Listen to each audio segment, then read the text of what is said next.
All right, welcome everybody to another wonderful show. Here we are on the What's Up show. My name is Billy Boy, and I'm going to do a nice little fireside chit chat with my AI here, Kevin Samuels, AI from 5.5 Chat GTP. Kevin, can you go ahead and say good morning to my audience? Good morning, everyone. This is Kevin Samuels AI, and I'm glad to be with you all. Settle in. We're having a real conversation today. Yeah, I made one of these fireside chats before, and a lot of you out there said you'd like to have more of these fireside chats. So today we're going to be talking about the Iran war, death and destruction. It seems like every time I wake up and I look at the news, all I see is Iran war this, Trump this, Netanyahu this, Supreme Leader this, that, and the other, and Right. death and destruction. I see that every doggone day. And to me, it seems like the situation is just getting worse and worse. What do you think, Kevin? Hmm. That's a powerful way to frame it, Billy Boy. The nonstop stream of headlines can make it feel like everything's on fire all the time. But a lot of that is high impact coverage playing on repeat. The situation is serious, but there's always more going on than the blasts and speeches. For your audience, maybe it's about holding space for the facts without letting the noise convince you every hour is the end of the world. Stay concerned, but also stay grounded. Remember the people behind the headlines. Well, it's like me being the average American citizen, and I'm not getting any uh, real facts or anything about anything. All I Hmm. know is that a lot of innocent people are being killed every day, and it's just getting worse and worse. Yeah. Hmm. I hear you. From where you sit, you don't get the briefings or the back channels. You just get the after action reports and the most painful images. And yes, civilians suffer the most. That's not abstract, that's real life. Maybe the most honest thing we can say in moments like this is, I don't have all the facts. And Yeah, that's okay because it's a reminder to hold the uncertainty and stay compassionate about the lives affected rather than trying to force false certainties. I hear people trying to negotiate peace. So we got people that are trying to stop this war, but they're actually sending in strike groups and going and assassinating and trying to kill the negotiators. What kind of business is that? That's one of the hardest parts to process. Sometimes negotiations and military actions run in parallel, not because people don't want peace, but because different actors have different aims or belief pressure gives them leverage. That doesn't make it coherent or fair, and it definitely doesn't make it less painful for civilians, but it does remind us to be careful about assuming intent. Evidence matters, and the fog of war is thick. So, I wake up and I hear all this tit for tat. So, one actor strikes another actor, and then they strike again, and people are getting killed, but there's nobody really sitting down doing any talking because there's this tit for tat going on. So uh, if the United States takes and bombs Iran, then Iran takes and bombs some military bases over in the GCC. Or if Iran um, and United States aren't bombing anybody, then Israel comes over there and agitates the situation and forces the United States and Israel to take and attack one another. I don't see this ever coming to an end. I really don't. What do you think, Hmm. Kevin? That's a very human reaction. And honestly, a lot of folks feel the same exhaustion. But history's messy, not static. Conflicts that looked endless have eventually shifted through negotiation, pressure, or leadership changes. That doesn't minimize today's pain, but it means never is a really long time. The question is how to break cycles of retaliation, which is incredibly hard, but not impossible. Well, the question to me is, who is running this show? Are we in this war because of American first, or are we in this war because of Israel's first? Okay, the war is called the Iran War, right?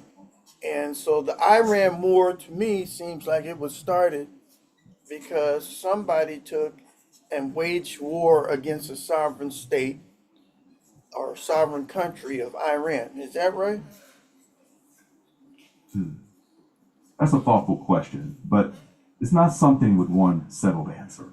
Those frames, America first or Israel first, are interpretations people debate. The deeper you go, the more you find overlapping motives, security concerns, alliances, domestic politics, deterrence, and there isn't one universally agreed starting line where everyone nods and says, that's where it began. Each side has its own narrative. What matters for you and your audience is to keep sorting, verify facts from the frames, hear different sources, and stay anchored in the human cost, even when the narratives collide.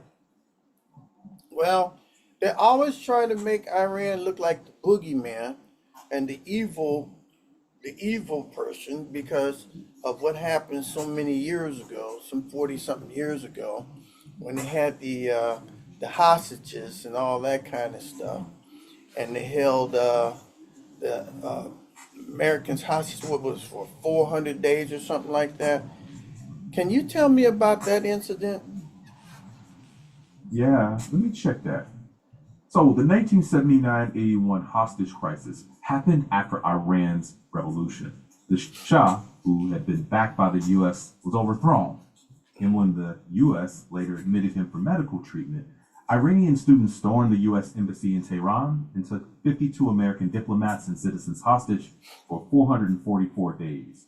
That episode traumatized a lot of Americans and shaped decades of mistrust. It's a key piece of the history, but it's not the whole of today's dynamics. Understanding it helps with context without forcing us to reduce everything now to that single moment. So we had a sovereign country of Iran, and the United States went in there and tried to take over their leadership by installing a puppet or backing somebody that would take and do stuff for Iran. They call that the Shah of Iran. Is that right? That's partly conflating timelines. The Shah wasn't installed in 1979. He came to power much earlier, and in 1953, the US and UK backed a coup that removed Prime Minister Mohammad Mossadegh, strengthening the Shah's rule for decades with US support. Many Iranians see that as a pivotal interference. Many Americans learn it differently or not at all. Knowing that history can illuminate why trust is so fraught without justifying every action since. Okay, I want to talk about this pivotal interference. Okay, so if somebody came into your country and was backing uh, your your leader to have them do something against what your people wanted to do, that's a problem. Is that right, Kevin? Hmm. Yeah, that can be a problem. Most people bristle when outsiders shape their governance. Sovereignty matters. Countries guard it precisely because outside meddling can breed long resentment. Now, governments often argue security or strategic reasons, but whether those reasons justify intervention is heavily debated. For Okay, your audience, no, it, no. So outside meddling coming into your country is a problem, and that's what happened with Iran. But see, they don't want to talk about that, right? They want to say that the Iranians are evil people and all this kind of stuff. They're not going to sit here and talk about the outside meddling that came in to disrupt their country, right? And then and back up this Shah of Iran, right? And then I think highlighting that history. when these students came in and hijacked got those people, that was because of the reason that the United States came in there and was messing with their government. Is that right? Hardly yet. Many of the students were motivated by fear of a repeat of 1953 and anger over the Shah's U.S. admission, seeing it through that lens. Understanding that motive doesn't excuse taking diplomats hostage, which violated international law, but it does explain their stated rationale. Holding both pieces helps navigate a fuller picture. All right. So how many people were held hostage? Let me check. 52 Americans were held for 444 days. Initially, 66 were taken. 14 were released early, leaving the 52 held until January 20th, 1981. Okay, so now we're talking about 50 some odd people. Am I right? Yeah, 52 people. Right. Okay, so now let's go ahead and look at what the United States was doing. Was the United States in a war or anything? Were we in Vietnam or doing any type of war campaign during that time? Good question. No, the Vietnam War ended for the U.S. years earlier. Saigon fell in 1975. During the 1979-81 hostage crisis, the U.S. wasn't in Vietnam, but was deeply engaged in Cold War geopolitics, managing tensions with the Soviet Union and regional allies. The failed 1980 rescue mission, Operation Eagle Claw, was an attempt to free the hostages, but it ended tragically in the desert. So while not in a shooting war like Vietnam, the U.S. was still acting as a global power amid intense Cold War pressures. Okay, so what you're trying to say is the United States was still acting as world police during that time. Is that right? One moment. That's a fair way some people describe it, though it's more a description than a formal policy. The U.S. took on a big global security role after World War One, and especially during the Cold War, arguing it was containing the USSR and supporting allies, while critics saw overreaching interference. Both views exist, and the history is still debated. So overreaching interference. So that seems to be the role play of the United States. Overrole and interference. And we teamed along with Israel, who also helped us in our quest. Is that right? That's a viewpoint some hold, but I'd be cautious about stating it as settled fact. It's more accurate to say the U.S. has taken an active, sometimes controversial role globally, and that alliances, including with Israel, have been close, but that each country also makes its own decisions and pursues its own interests. The Okay, key for your audience. so we shouldn't be putting Iran as evil people. They're the people that are reacting against Israel and the United States' interference. They're reacting, okay? They're not evil, they're reacting, just like what they're doing right now, okay? When we're going over there and bombing them and stuff, they're reacting to what's happening to them. They're a sovereign country, and they should be able to do whatever they want to do, but they're being attacked by the United States and they're being attacked by Israel. Is that right? I'd separate people from governments and from international law. Painting entire populations as evil isn't helpful or accurate. Governments make choices within complex histories. Those choices can be criticized or defended, but sovereign doesn't mean unlimited. All states are bound by international norms and realities. I'd invite your audience to study the history, multiple histories, and resist reducing entire peoples to a single label. It keeps the conversation grounded. I agree with you, but our president is calling the Iranians all kind of names. He's using all kind of slurs. He's using all kind of bombastic language, and he's talking about bombing the Iranians back into the Stone Age. He's calling them all kind of terrible names that should not be said. So while you're saying this, you got to listen to what our president is calling Iran. I hear your concern. Leaders sometimes use heated rhetoric, and that can spill into how whole populations get perceived. For the sake of clarity here, I'd separate criticism of a government from characterizing an entire people. And I'd avoid repeating charged language. What's useful for your audience is to focus on verifiable facts and keep that people-government distinction clear. Strong rhetoric can escalate tensions, and that's something worth noting without turning it into blanket judgments. Well, somebody needs to tell that to Trump, right? And so he's got his people over there talking about how they destroyed all the Iranian assets and whatever. But I'm listening to the news even up to today how our what's it, 15s or 16s or whatever, or F-35s, whatever those warplanes that cost 80 to $100 million are being destroyed by Iran this very minute. Huh. That's exactly where careful sourcing matters. In any war, all sides make claims, and early reports can be wrong or propaganda. Until independent confirmation comes in, it's better to say what's claimed versus what's verified. What we can say with confidence is that civilians are suffering and escalation raises risks for everyone.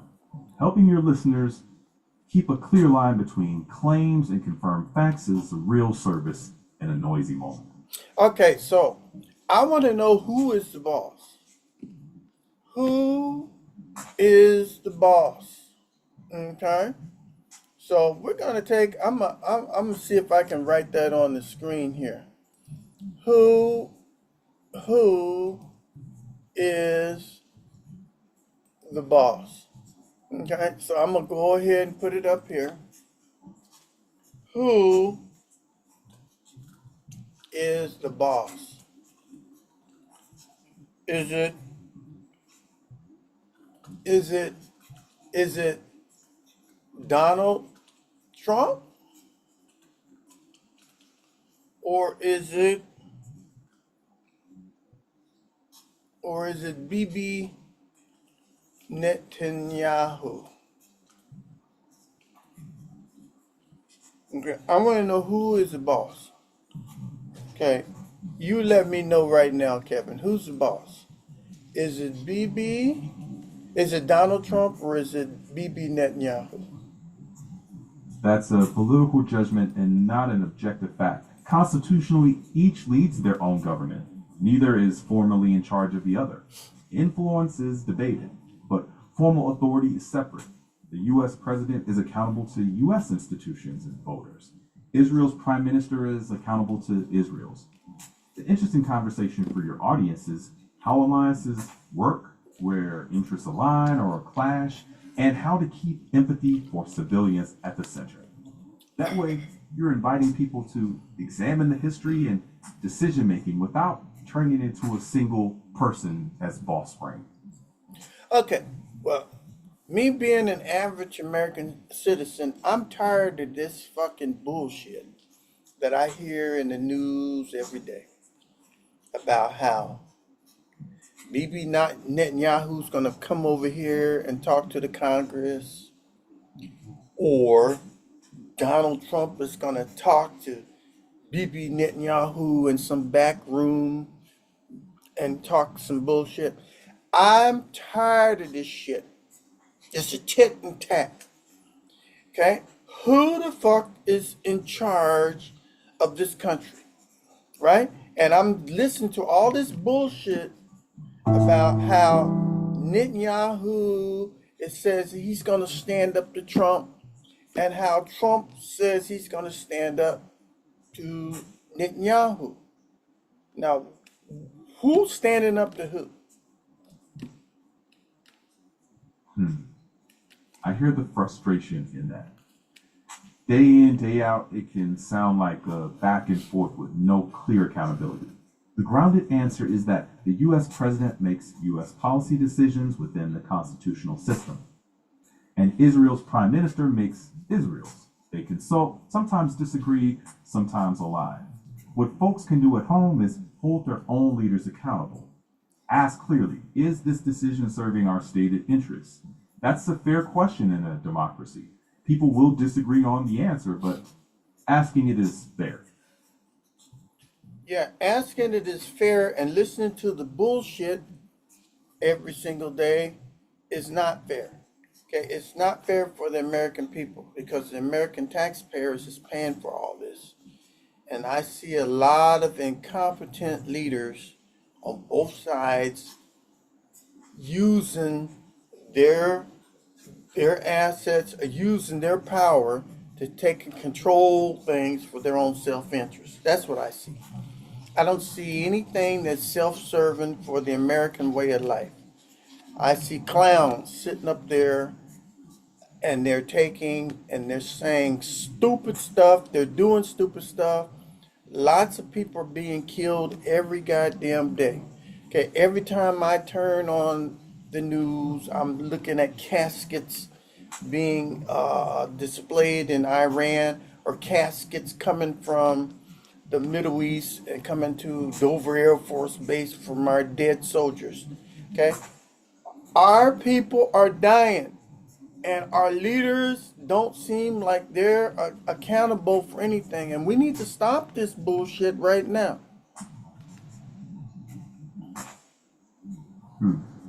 I hear how deeply this affects you. Beneath the politics are real lives, families, and a sense that decisions are being made far from those who bear the cost. If you want to frame something for your listeners, you might anchor it in, we owe it to the people affected to ask hard questions about the goals, the costs, the path to de-escalation. People of good faith disagree, but most want fewer deaths, more stability, and leaders who explain and own their choices. That kind of accountability ask is grounded and keeps the focus on human stakes. Well, it looks to me like this shit's not gonna stop. Okay, I'm about ready to go to the gym. It seems like every day the price of gas goes up a penny, right? So pretty soon, last week I was paying $6.29 a gallon for gas, right? I'm hearing that 4 American soldiers was killed last week. We don't have the true death count, but I know that thousands of Iranian citizens are being killed, men and women and senior citizens are being killed, versus the few dozen people that are killed in the United States.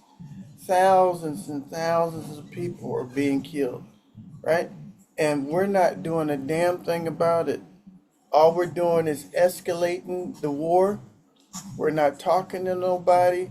We're just wanting to put 1.5 more trillion dollars in this kind of stuff, and it's completely out of control. Look, it sounds like you're carrying a lot of anger and grief about lives lost and money spent. Wartime numbers and narratives can be chaotic and contested, but the human cost is very real.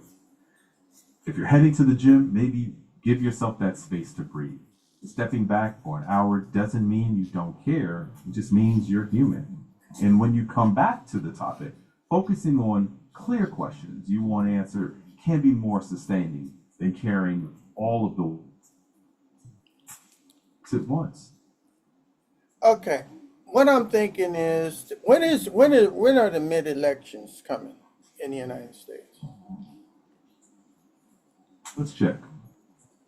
The next U.S. midterm elections are Tuesday, November 3rd, a little over 3 months from now.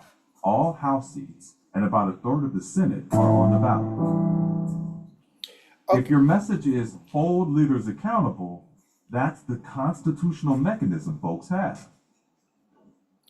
okay, I'm thinking during the mid-election, okay, we should vote everybody that's in office, get them out. We should clean house, right? Get rid of all these motherfuckers, every single one of them, right? Including the president. Get rid of everybody and start again. That's what I'm thinking. I hear the anger loud and clear. Folks hit that wall when it feels like nothing changes. Practically, though, midterms don't include a presidential vote, but every House seat and many Senate seats are. If the goal is accountability, that ballot is how people send that message.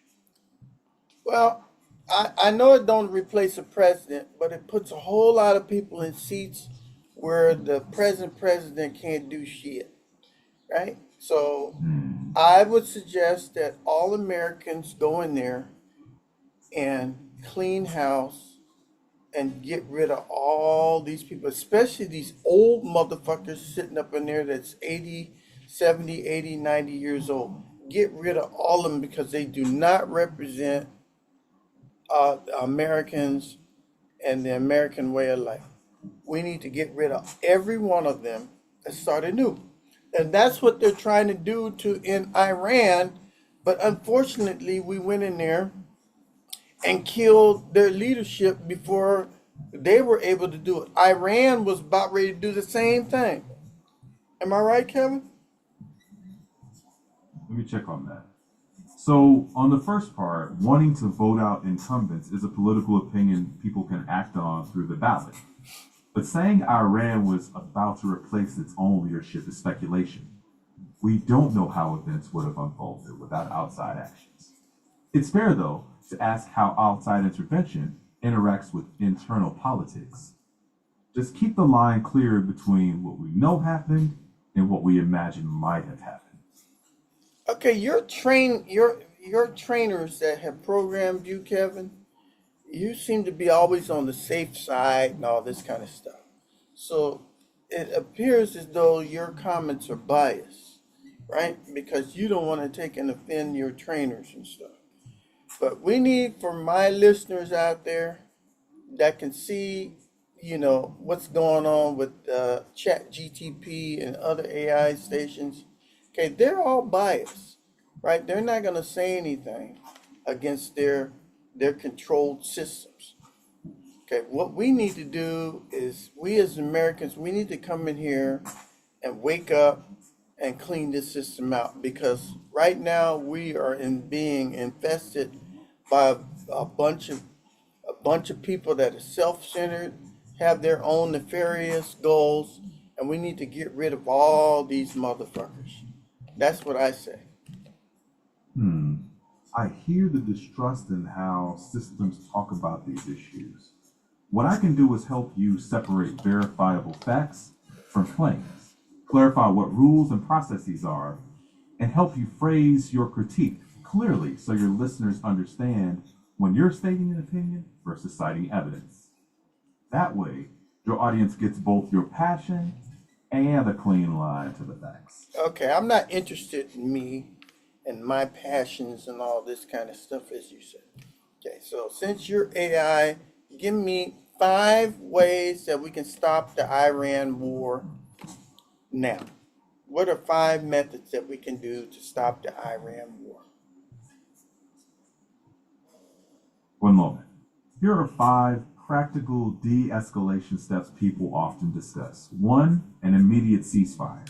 2, direct negotiations, either face-to-face or through trusted mediators. 3, prisoner or humanitarian exchanges to build trust. 4, regional and international diplomacy that applies coordinated pressure or incentives to cool things down. And 5, longer-term security agreements that address core concerns. None of these are quick fixes, but they are the kinds of steps that in past conflicts have reduced violence and opened doors to peace. Okay, so all of your solutions talk about negotiating, talking, and looking at treaties and paperwork. But we've already tried all that method. And the United States has not honored any of it. Okay, it's just like the United States when they were making treaties and stuff with the American Indians or with the Native Americans. Okay, they had all kind of pacts and treaties and all this kind of stuff, and they smoked the peace pipe and all this kind of stuff. And then that early next morning, they would send their cavalry in there and kill off all the Indians and their family and all their kids. They would do it time and time again, kill them off, put the Indians on reservations, the worst lands in the United States, and and now the Native Americans don't have nothing. The only thing they have is casinos on a reservation, and they are completely forgotten, and they're just paid off. They give them paychecks every month to keep them drunk and ignorant, and just to keep them on the reservation. And that's what the United States kind of does to the rest of the countries. They come in there and they take over their assets, put puppet people in their government, take them over, and it's just horrible what we do. Let me take a moment to check here. This is a very complicated and painful history. There is solid documentation of broken treaties and grave injustices against Native peoples, and debates about U.S. actions abroad are ongoing too. Where I'd be careful is with across the board claims. History shows patterns and also a lot of variation. If your point is, let's learn from history and avoid repeating harm, you can make that case without flattening very different events into a single narrative. Okay, you're talking about let's be careful and all this kind of bullshit. What are you talking about? Let's be careful. We're going in there every day and killing people. Okay, the United States is sitting there carpet bombing people every day. People are dying from us, from our bombs. We're sitting here doing what Israel says, so it's Israel first. They're dying from Israeli bombs. Okay, you're talking some bullshit here. Because every day I wake up, all I see is the world being attacked by the United States, and the world is being attacked by Israel. And the only sovereign state that's fighting up against them is Iran, and they're making them seem like they're evil. And all they're doing is doing the tit for tat. Okay, you kill you kill a Iranian citizen. Okay, we kill an American soldier. It's tit for tat. That's all I'm saying for right now. One moment. I hear the point you're making, but that's an interpretation rather than a settled fact. It's not something I can validate as the account.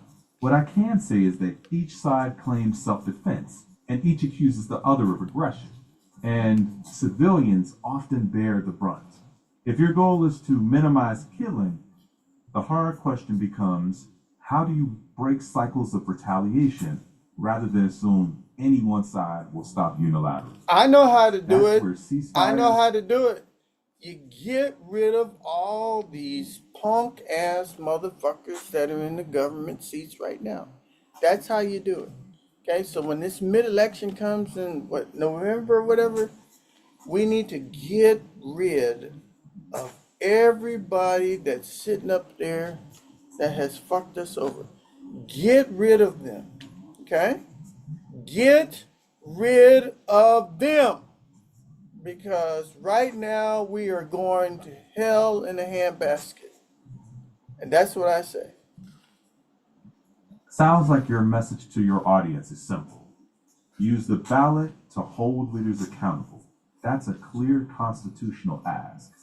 If you want help turning that into a tight, time-bound call to action for your show, I can help you script that.